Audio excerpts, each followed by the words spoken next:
Do you know what percentage of oil imports to China come from Venezuela? Do you know what the figure is? Here's what that really exposes. This isn't just an awkward TV moment. It's a foreign policy argument built on numbers that don't hold up, and collapsing the instant someone checks the math. Victoria Derbyshire doesn't argue. She asks for evidence. That alone changes everything, and that's the tell. This wasn't a complicated calculation. It was basic arithmetic, the kind you're supposed to know before advocating pressure or confrontation abroad. Instead, the claim leaned on confidence, assuming no one would verify it. This isn't about embarrassment, it's about power without precision. When policy is sold on shaky facts, the consequences don't land on the speaker. They land on real people. For a moment, democracy worked. A journalist asked a simple question, and the story fell apart. Facts didn't shout. They just showed up. If you believe democracy depends on evidence, not volume, hit subscribe. This channel exists to slow the moment down and check the CE. Carla Sands, is Greenland next then? Well, I don't speak for the president, but I will say that he's certainly getting our Western Hemisphere in a safer shape than it was under previous administrations. But do you think it's possible that a NATO member is going to take over another NATO member? Well, I think it's to be determined what he does next, but I do think we have more trouble south of the border. For instance, Mexico is basically a narco state run by the cartels. So I'm sure he's talking to the Mexican leadership, asking them to get things in a good place. But when we see what's happening from Colombia, he's right. I mean, things are not in a good place. I noticed he said kind of Cuba's not doing so well. We'll just let it collapse on itself. President Trump looks at the world as it is, not as he wishes it was.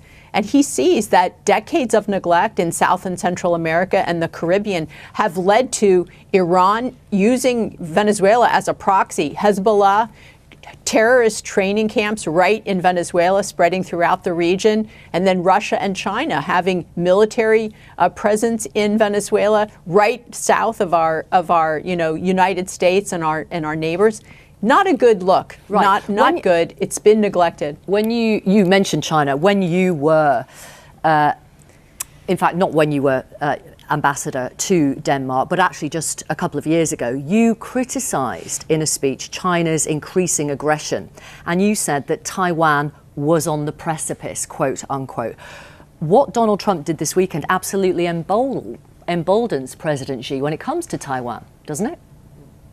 Oh, no. I think that despots around the world watched what happened and the incredible might of the United States military and the resolve of this commander-in-chief and his team. And I think they are having second and third thoughts about invading other countries. Are you serious? Venezuela was not under an actual president. President Xi, there was an illegitimate leader in the country. President Xi, President Putin. President Putin will look at the Baltic states now and say, sorry? No, well, possibly. Quite not true at all. What happened, if I may? Yeah. What happened, if I may? So his play, President Trump's play here, where Venezuela has more energy than any country in the world. It's energy rich, and it's all going to China.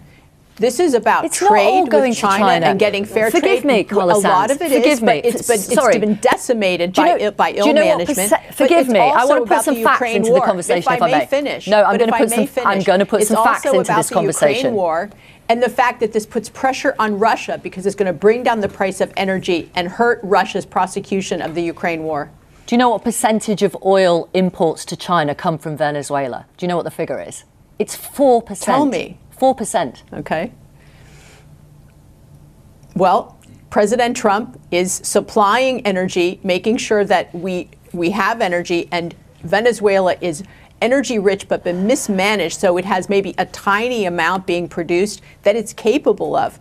The people of Venezuela deserve opportunity. They deserve a healthy economy where they have a good economy and they can actually feed their families and afford an apartment or a home. Remember, Venezuela was more rich than the United States at one time, but socialism under first Chavez and now Maduro has decimated their economy. Now they have I think it's the lowest GDP of any South American country, where they were the richest by far. Okay. It's because of mismanagement and socialism. You are chair of the foreign policy at the America First Policy Institute.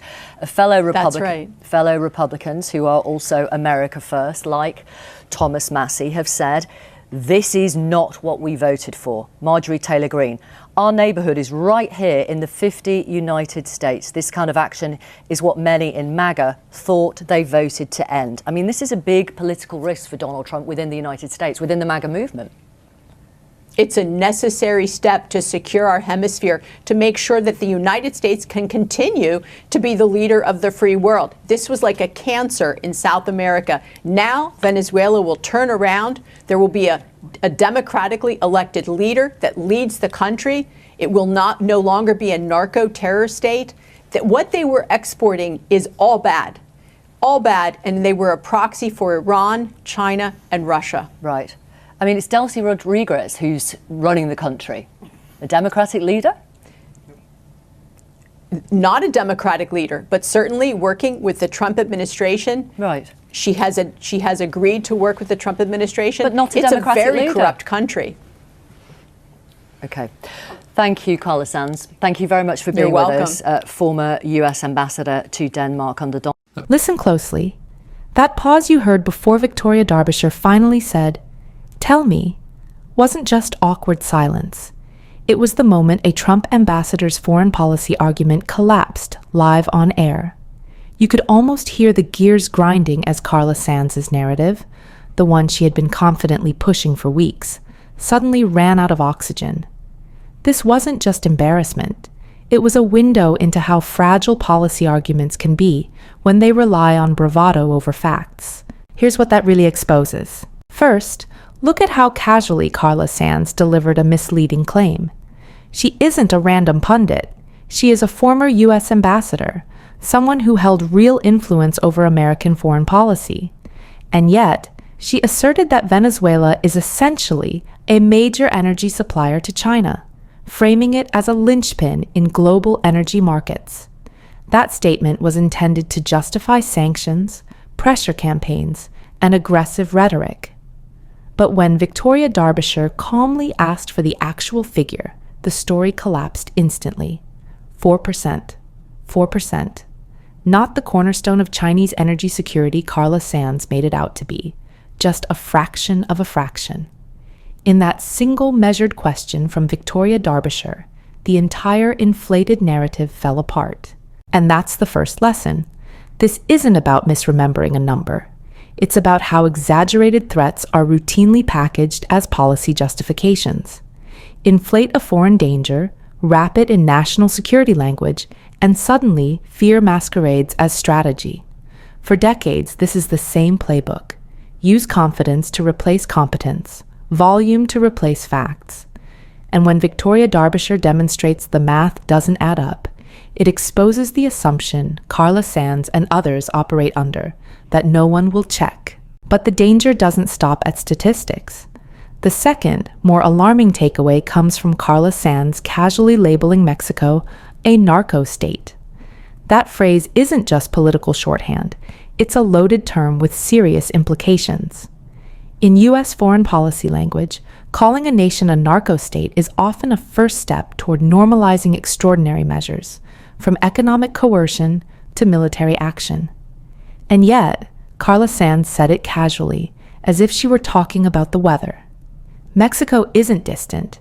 It's our neighbor, our largest trading partner, with millions of families and intertwined supply chains depending on stability across that border.